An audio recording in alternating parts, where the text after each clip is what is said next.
You probably believe stupidity is harmless, annoying maybe, embarrassing sometimes, but ultimately, harmless.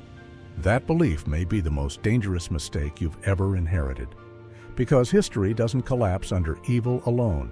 It collapses when stupidity becomes obedient, when thinking stops and people still feel righteous. And if that sounds abstract, uncomfortable, or exaggerated, that's exactly how it begins. Part 1. The lie about stupidity. Most people imagine stupidity as a lack of intelligence, low IQ, poor education, simple minds. But that definition has never explained reality. Some of the most catastrophic decisions in history were not made by idiots. They were made by ordinary people who stopped thinking and felt morally justified while doing so. Dietrich Bonhoeffer understood this in Nazi Germany. He watched educated citizens, church leaders, professionals, and academics support a system that was clearly destructive, not because they were evil, but because they were stupid in a very specific way. Bonhoeffer came to a terrifying conclusion. Stupidity is not an intellectual defect. It is a moral and psychological one, and it is far more dangerous than evil. Part 2. Why stupidity is so powerful. Evil knows it is evil. Stupidity does not. An evil person can be confronted, resisted, or exposed. A stupid person feels correct, moral, and reasonable.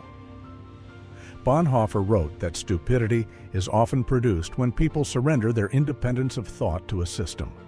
They do not lose intelligence, they lose responsibility. Once that happens, facts no longer matter. Logic no longer penetrates. Evidence feels like an attack. The person is not ignorant. They are functioning inside a closed mental system. And inside that system, obedience feels like virtue. Part 3. Power's favorite tool. This is why stupidity is so useful to power.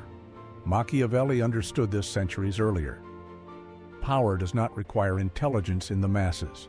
It requires predictability. A thinking population is dangerous. A loyal population is manageable. The most stable systems are not built on terror alone, but on people who believe they are doing the right thing. This is why foolish leaders rise. This is why narcissists thrive. This is why liars survive. They don't dominate through brilliance. They dominate by simplifying reality until obedience feels like clarity. Part 4. Why smart people fall for it. Here's the part no one likes to hear. Education does not protect you from stupidity. In some cases, it makes you more vulnerable. Psychology calls this the illusion of understanding. Philosophy calls it hubris. Nietzsche called it herd morality wearing intellectual clothing. Smart people are often better at justifying bad systems. They can explain away contradictions. They can moralize convenience. They can rationalize submission. And once intelligence is used to defend a system instead of question it, it becomes a weapon against truth. That is how stupidity scales.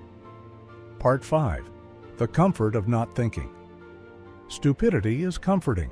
Thinking is exhausting. Questioning creates anxiety. Doubt destabilizes identity. Most people do not want truth. They want relief. They want certainty without responsibility. Belonging without friction. Meaning without risk. And systems provide that. They tell you what to believe, who to blame, what to repeat, and when to stop asking questions. Once you accept that framework, thinking becomes unnecessary and even suspicious. Part 6. Plato saw this coming. Plato warned that democracy collapses not when tyrants arrive, but when citizens prefer comfort over truth. In the Republic, he describes how societies decay. Truth becomes opinion. Opinion becomes identity. Identity becomes untouchable. At that point, anyone who questions the system is seen not as thoughtful, but as dangerous.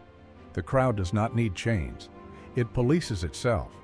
This is not oppression from above, it is stupidity enforced from within. Part 7. Why stupidity feels moral. Bonhoeffer noticed something chilling. Stupid people are often morally indignant.